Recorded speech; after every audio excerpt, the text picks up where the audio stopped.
Embarking on a journey through the cosmos. Galaxies shine with every step we take. Voyagers of time and space, we wander. Uncharted paths, our destinies will make.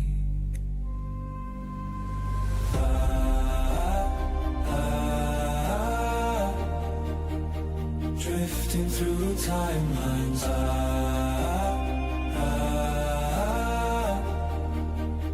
Drifting through timelines.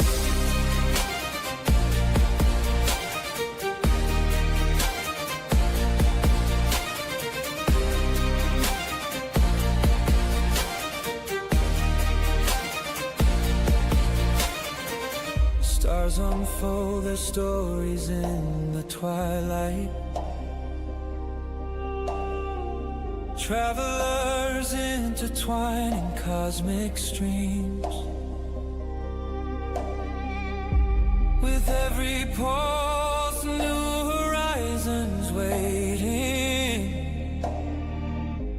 Futures born from yesterday's lost dreams.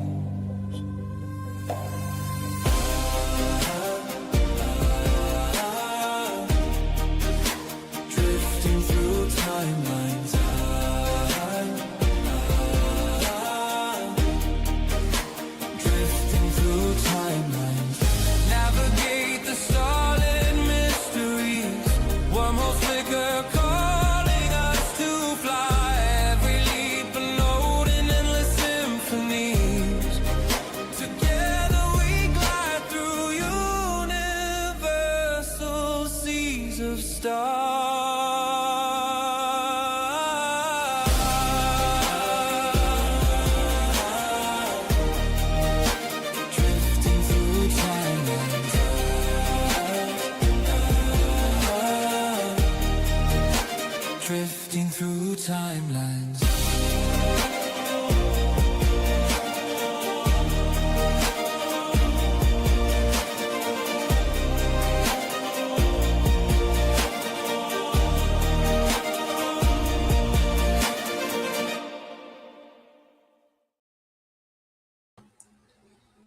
Hello, everyone, and welcome to my show archives. Tonight we're going to be covering Space 1999 Season 1, Episode 2, and hopefully it's more entertaining than Episode 1.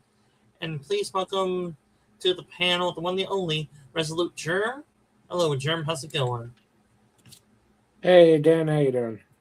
And as well, we have another sci-fi fan. Hello, say hello to Mikey Sus4, or the Chatty Midnight Blogger, or however he goes by.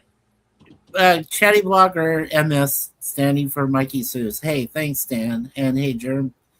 Yeah, All right. It's 1999. Yeah, I'm sorry I missed the first episode breakaway, but apparently I didn't think I missed much.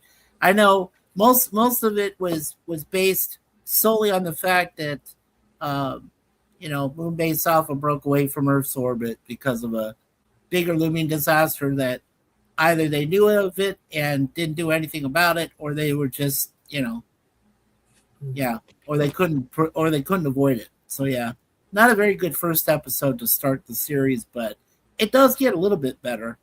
Though when we get into season 2, if we get that far, that's a hit or miss season 2.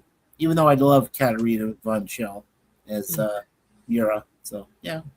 And let's give them a nice round of applause to both my two guests here.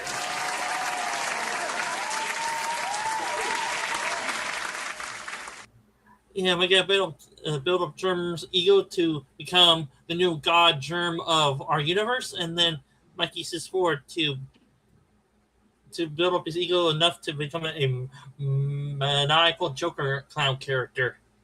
There we go.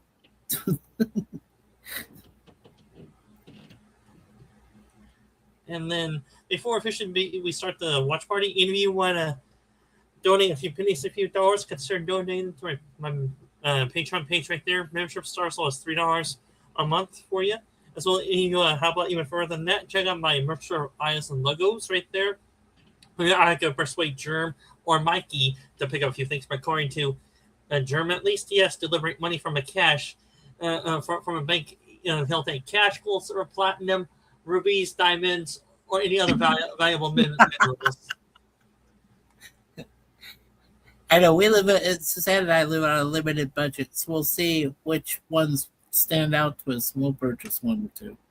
We'll definitely get around to it before we're all said and done. All right, and if you want to watch along with us with the Cosby, there's a link right there in the YouTube chat for us. And with that out of the way, let's go and begin Space 1999 and Season 1, Episode 2, entitled Life Force.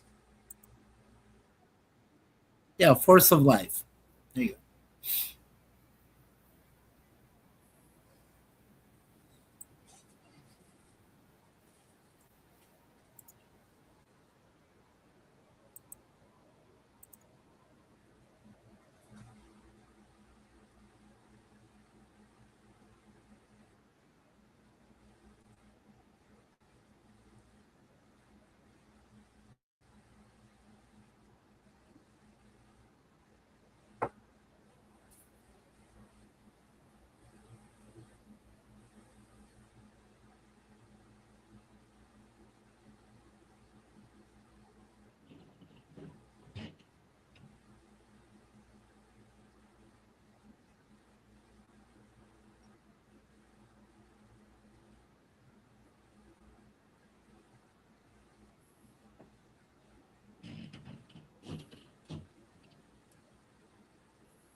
Shocking, isn't it?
Let's say more of a phantom image of your husband.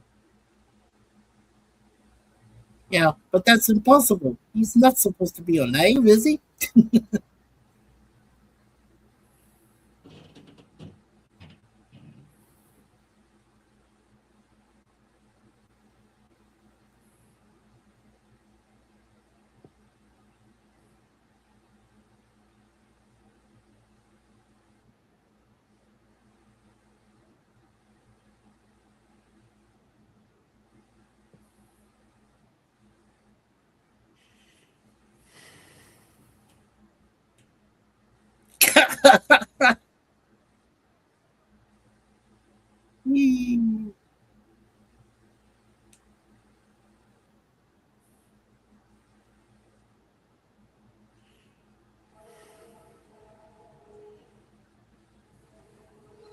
I find it somewhat.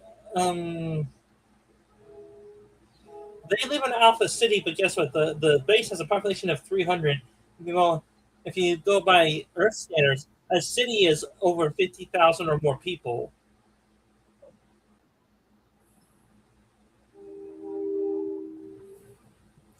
Probably the ability to populate 50,000, but there's only 300 of them.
Hello, Gorilla.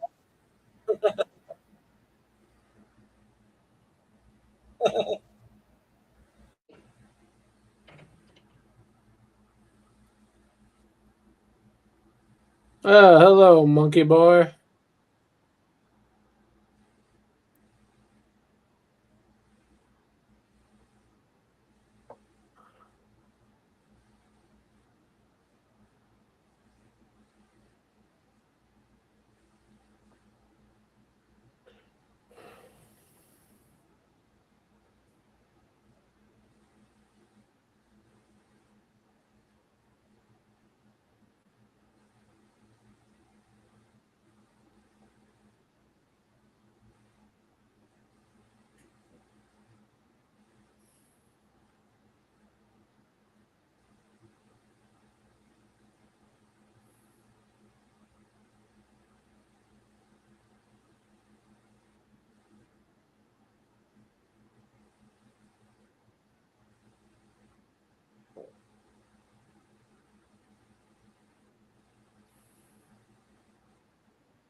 They say that this TV show had the most expensive episode per money ratio, but for some of these scenes, I can't see it. They have still images.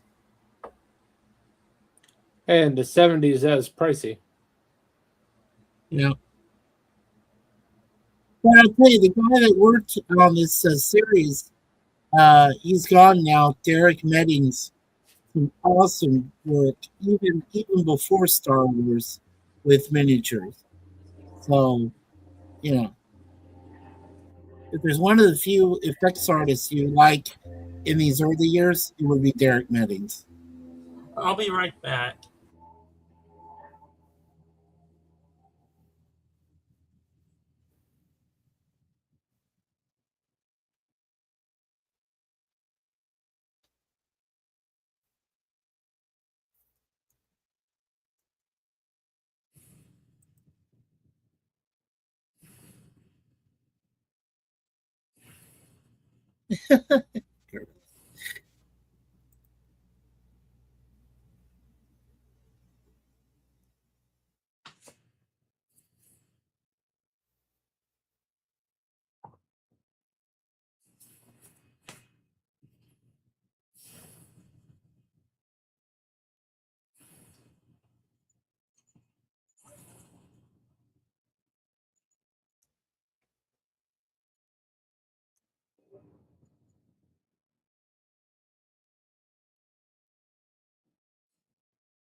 Well, technology.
Very cheap that scene is.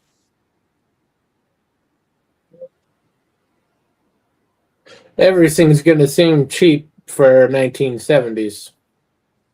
Well, yeah, I mean, this, like I said, this was 1975. You know, we were still a year and a few months away from, Star Wars premiering.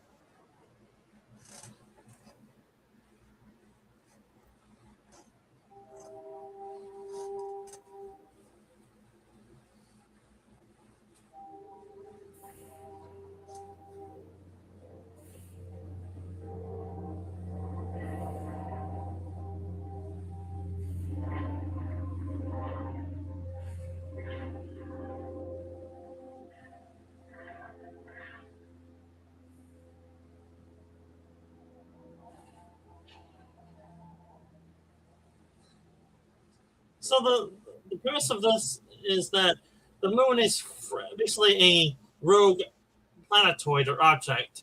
So that how is a moon still stationary around that planet, even though it's supposed to be a free floating uh, planetoid going anywhere? It, yeah, well, it's because it's a loose planetoid. Uh, it's not going to make, it's only going to be within,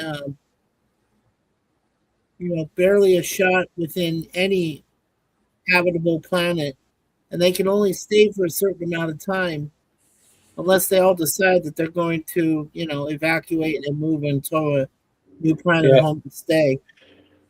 It's passing through the solar system of that planet and will soon move out of the solar system of that planet, being out of range, so they can't go back. Right. Right.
It's a paradox.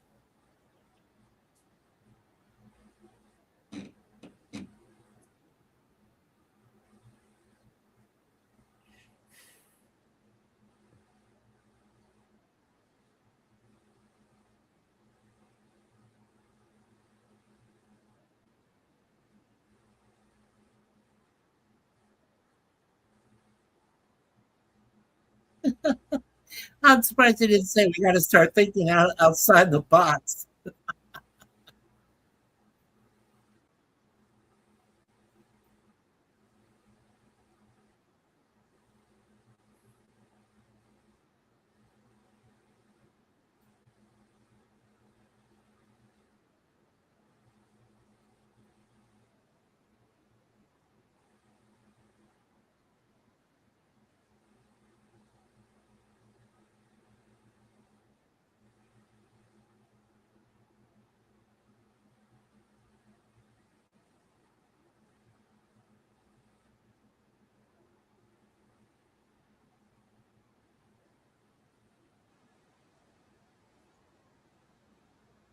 Is this actress purposely trying to do a Spock impression? No, really. I'm not sure. The plot is an energy absorbing creature. He's not real. I mean, not a real human.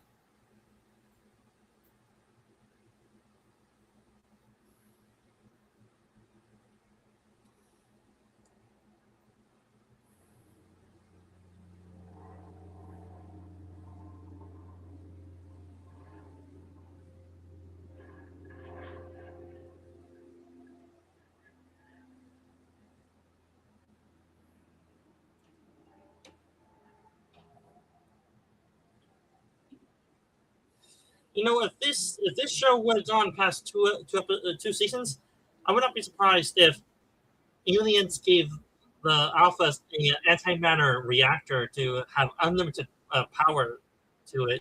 That way they could Yeah. explore that further.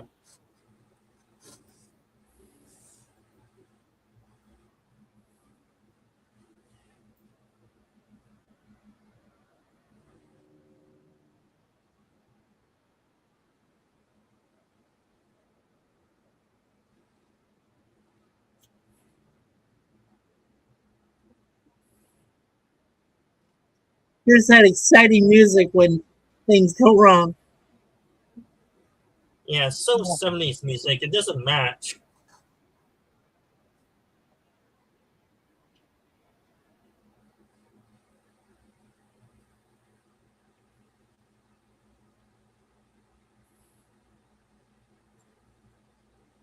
By the way, Dan, Barbara Bain is still alive. She's 94 years old.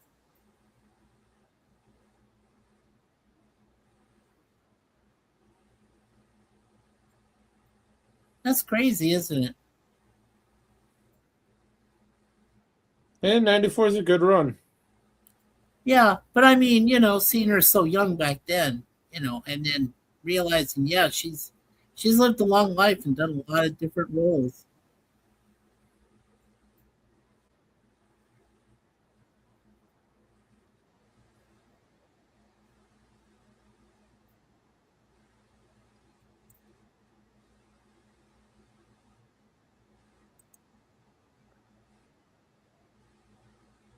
Well, we know she outlived Landau. He died in 2017 at 89 years old. I knew that. And Barry Morse, who plays the doctor, died in 2008. He was 89. So the woman outlived those two guys. That Who's would my be theory? usual. Yeah.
Yeah, but it's an illusion. Yes.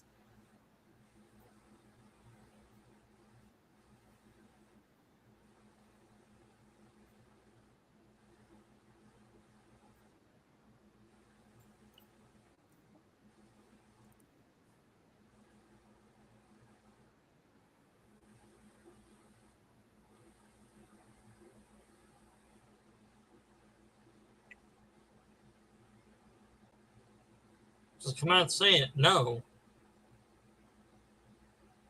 Yeah, but then he's not saying yes.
Get more than numb in this show so far. What was that, Dan? She's more than numb in this show. She's very, very underacting throughout the show so far. Yeah.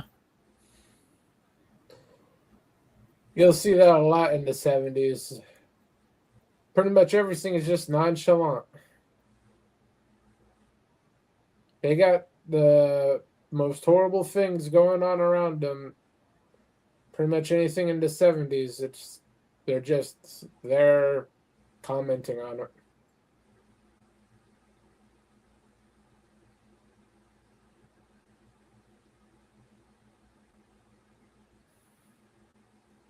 Keep an eye out for a character named Jane. She's a blonde in the solarium.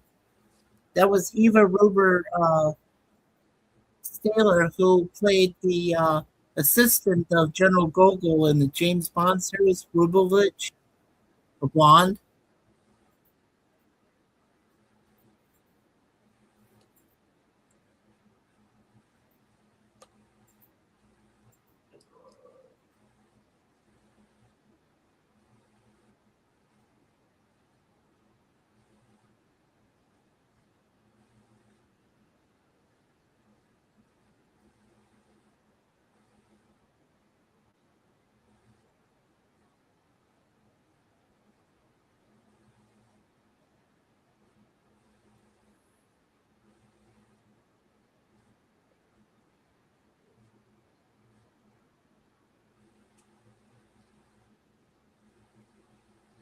I'm surprised in this show they haven't done a Star Trek reference saying antimatter. Really, we have heard of Well, that. they just did say at least the antimatter. Yeah. They did. Antimatter is a real thing, Dan. Yeah, I It know. wasn't invented by Star Trek.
Well, they're all gonna die.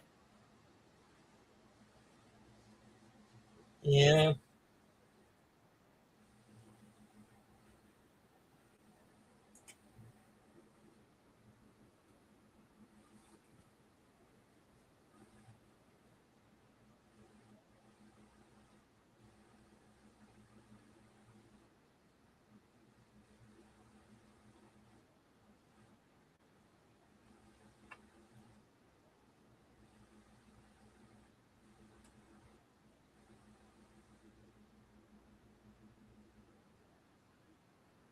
Oh, the token guy got thrown across the medical room, so but didn't die.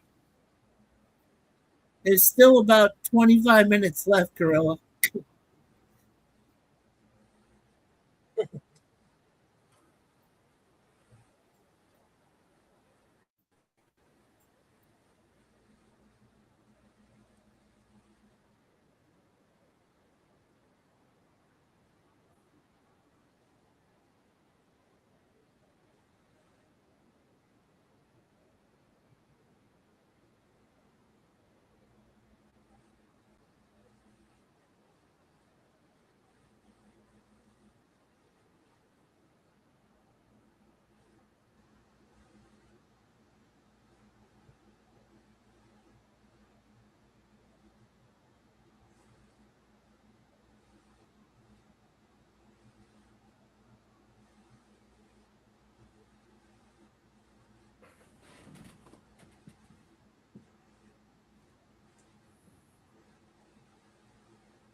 That's He's not a blind. risk. That's guaranteed death.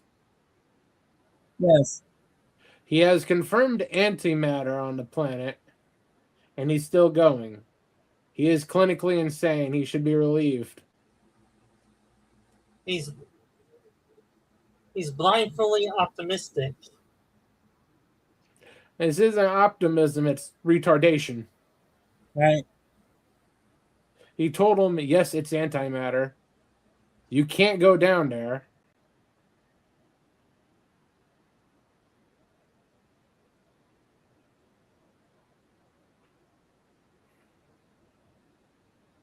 They want to call that planet home so damn much that he's going to overlook it. I call that blindly being optimistic. It's not even optimistic, it's retardation. Uh-huh. It's like jumping into a wood chipper and thinking you can survive. No, you're not.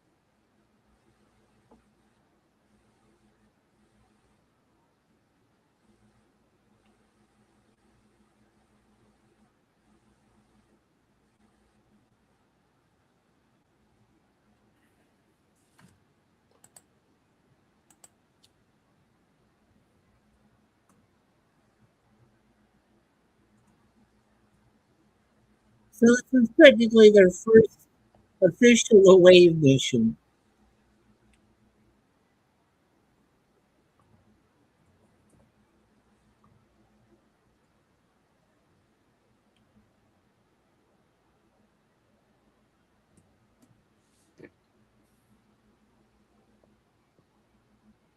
If that whole planet is antimatter, how are they all not dead yet?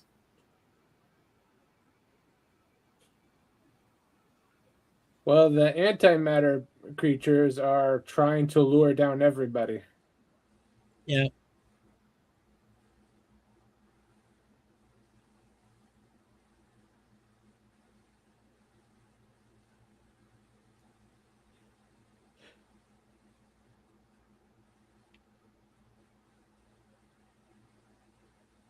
They ripped off the alternative factor for this episode a lot. A lot.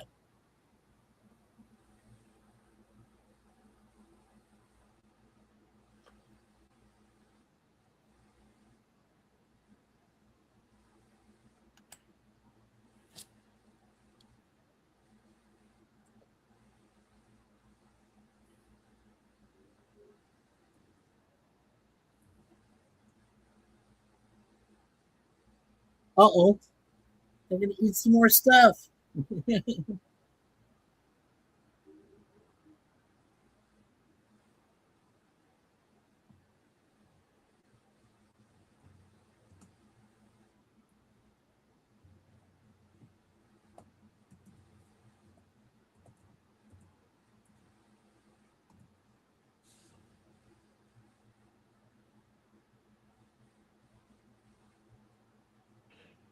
This seems to be a combination of the alternative factor and power play.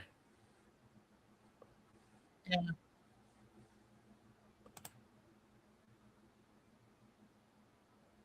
That is still a cool carrier than a cockatiel.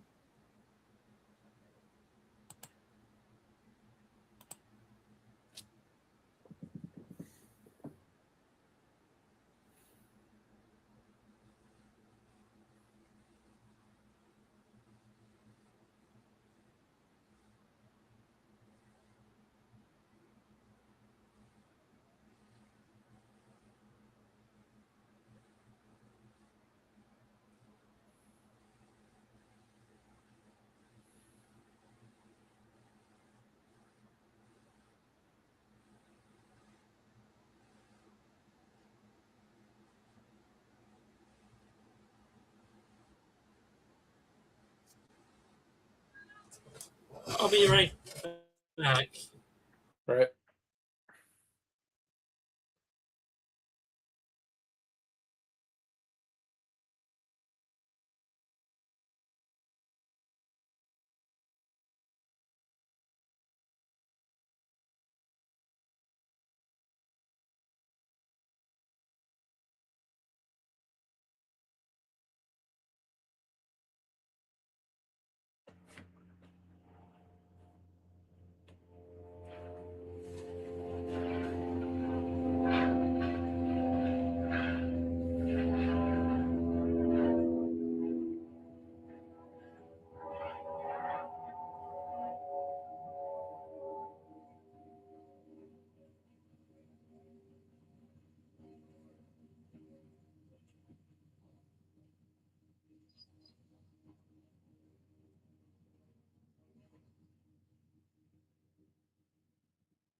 Okay. That's okay. You get used to it.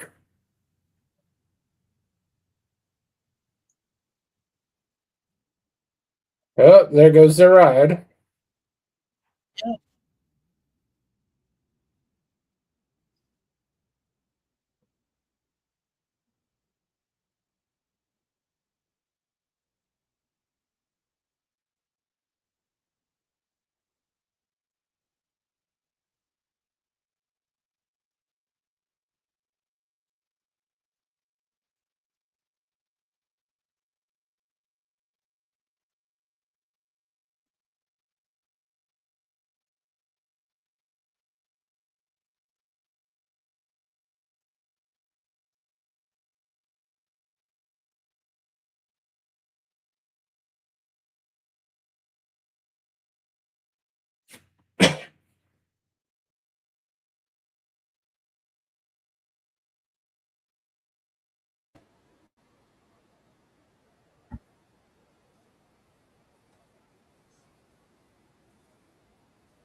So did the moon blow up yet?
Oh, he knows how to rock and roll, huh?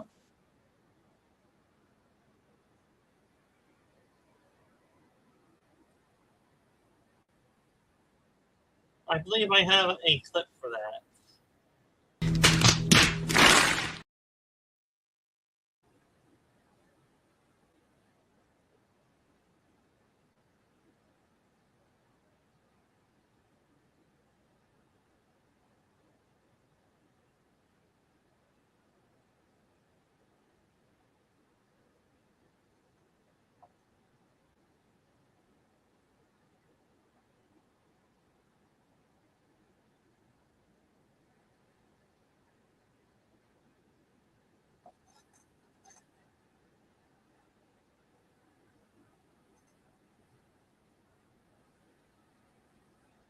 No, you didn't.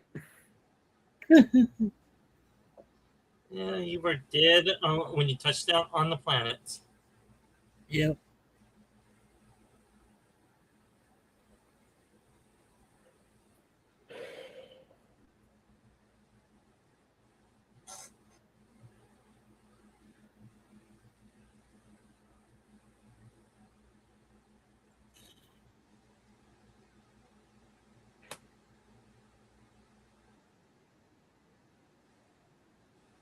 She's the only survivor, too.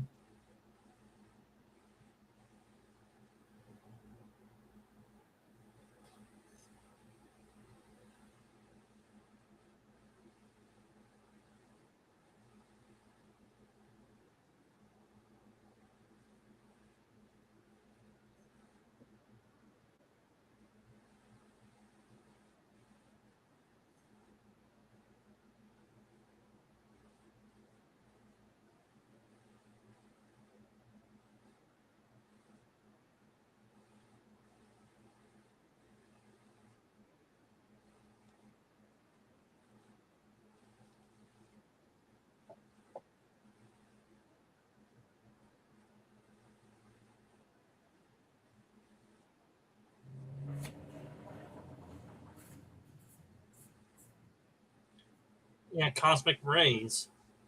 Cosmic.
Yeah, he becomes a DX Machina, huh?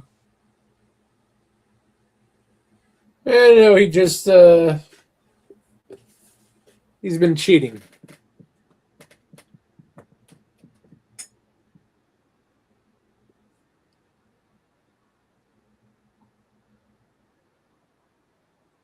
This is the part I can't believe, and I can wrap my head around this. So, is it time travel, or is it just something she creates in her own mind?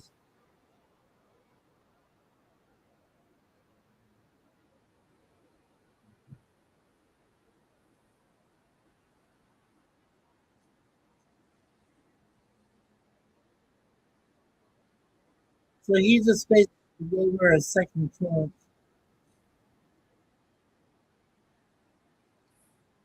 All of them.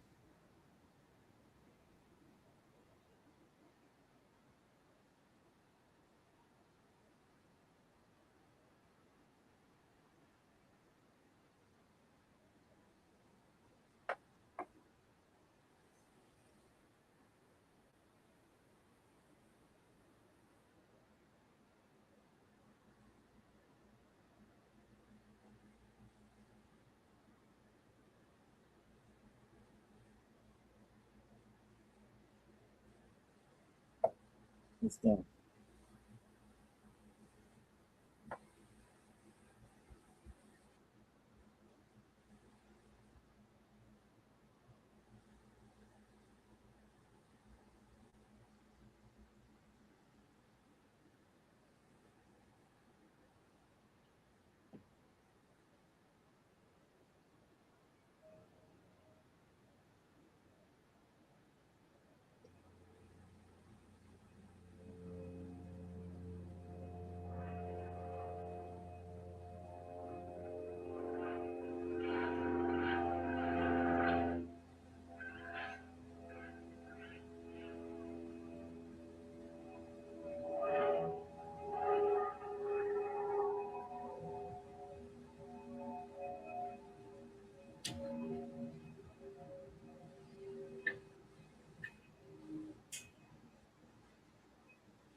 So basically, each year they pass another type planet. Yeah.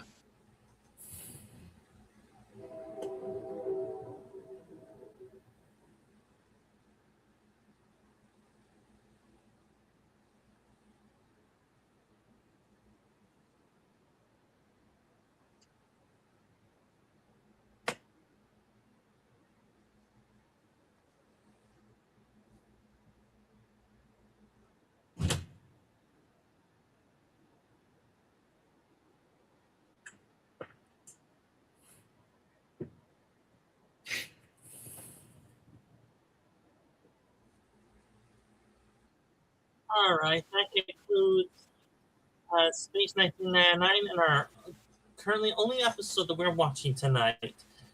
I give this episode. I'm trying to be nice of it and not too harsh. I'll give it a 6.5 if I want to be nice to it. I'll give it a 5. Yeah, I gave it a C. I gave it a 7 out of 10, or a 3 out of 5 is a C for me. So, or 2.5 out of 5. If I want to be brutally honest, I would have given it a 5 as well, like Jerem, or if you want to split the difference, a solid 6. Yeah, well, I mean, it's and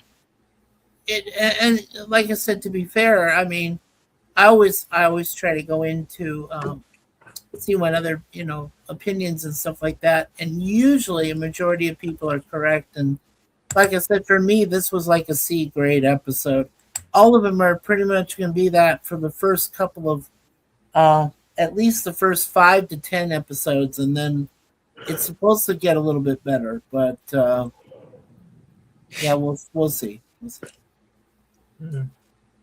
It's been a long time. I mean, come on, this series, this episode alone is 51 years old. So it goes back a ways. So you're the only one that was actually around to see it in the first place. Yes, I was. When this episode premiered, it premiered on September 11th, 1975.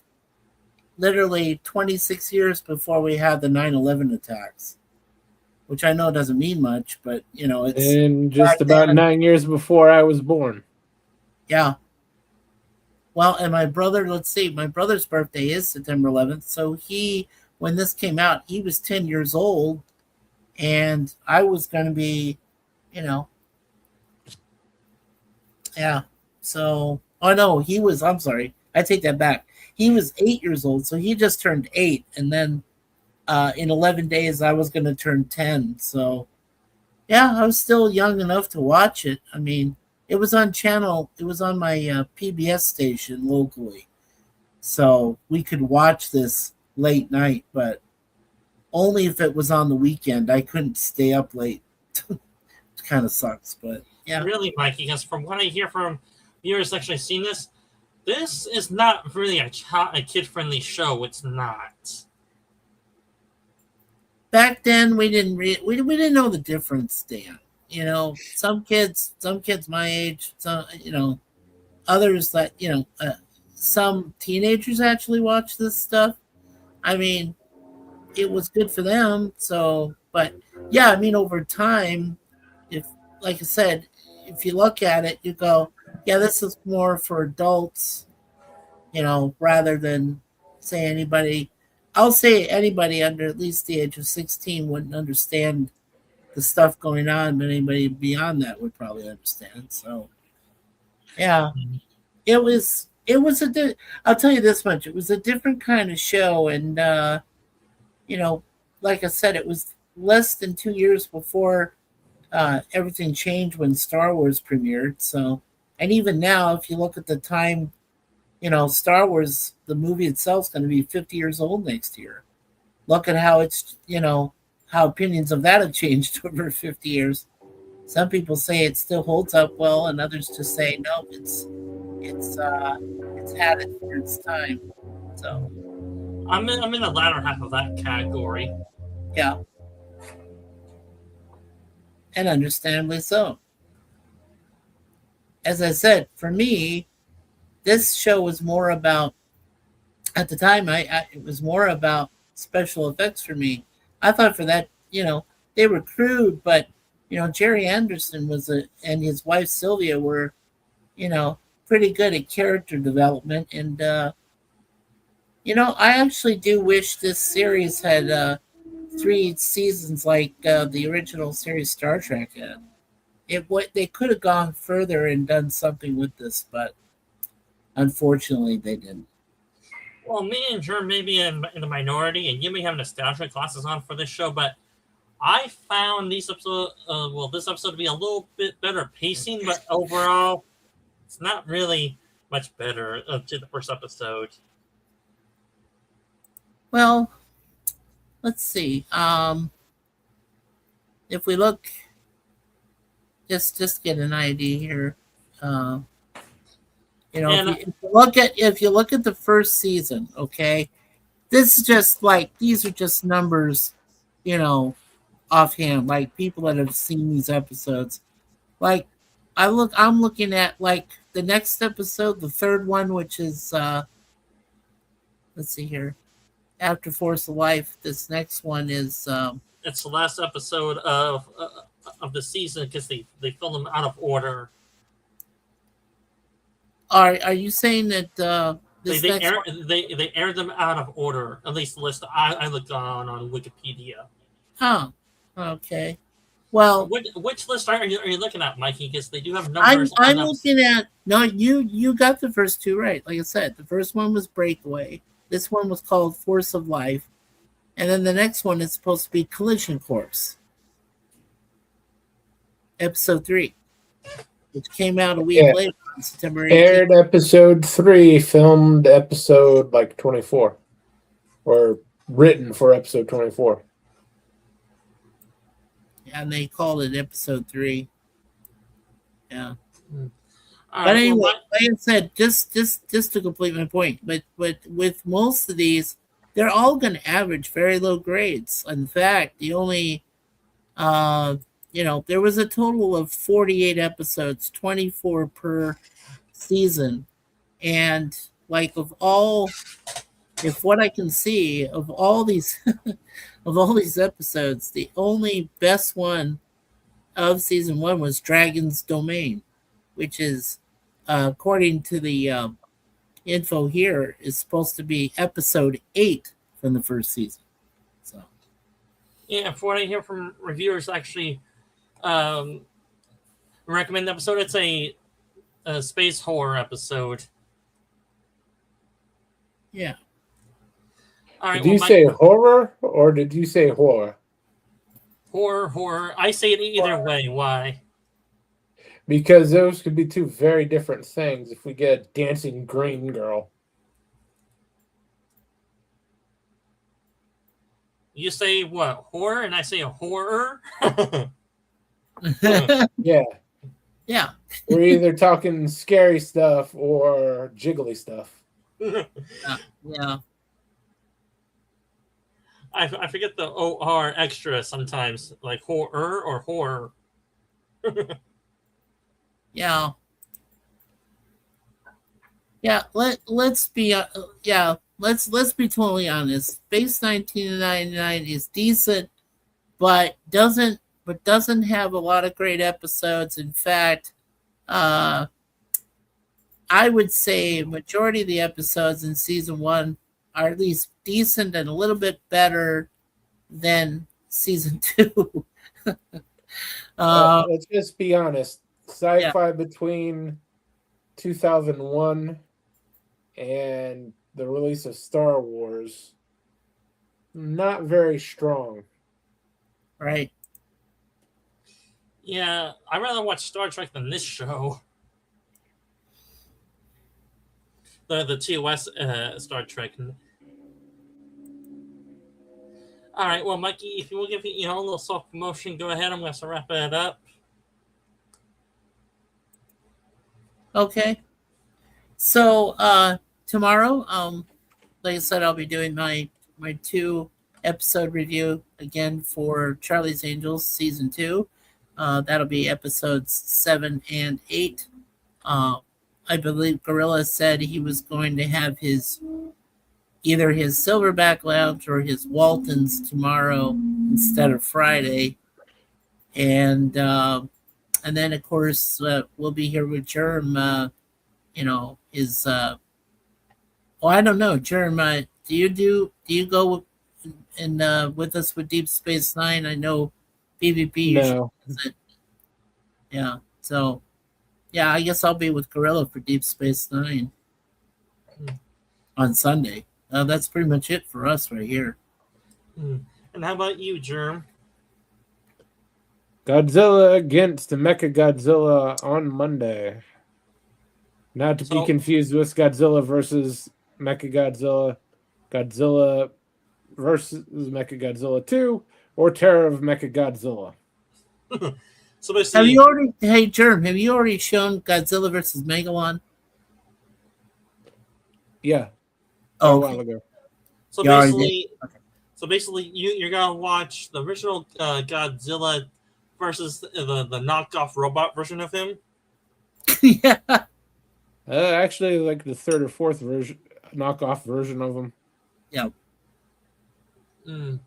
This one's actually the corpse of the original Godzilla. And as for me, I'm the Sci-Fi Historian. On this channel, I cover sci-fi TV shows and movies. I do my watch parties here on 6 p.m. Pacific time, usually with my co-host and maybe a few others if they're up for it. I do my live streams usually on Saturdays between 2 and 4 p.m. Pacific time. I try to upload a new video on this channel towards the end of the piece I'm making next week. And I do have other videos of lore of different shows, characters, and ships. Beyond that, subscribe to my channel and check it out. And I do have another channel called All Four Soul Star Dan. That one I cover Japanese anime and cartoons in general. And right now we're in the middle of season 1 of Image and Shadow. I do the watch parties there on Fridays 8 p.m. Pacific time. But I may change that this coming Friday if both Germ and if Gorilla's not going through with the Walton stream on Friday. We could do it a little earlier than usual, but I'll discuss that further backstage. But beyond that, to everyone, have a good day and night, and good night, everyone.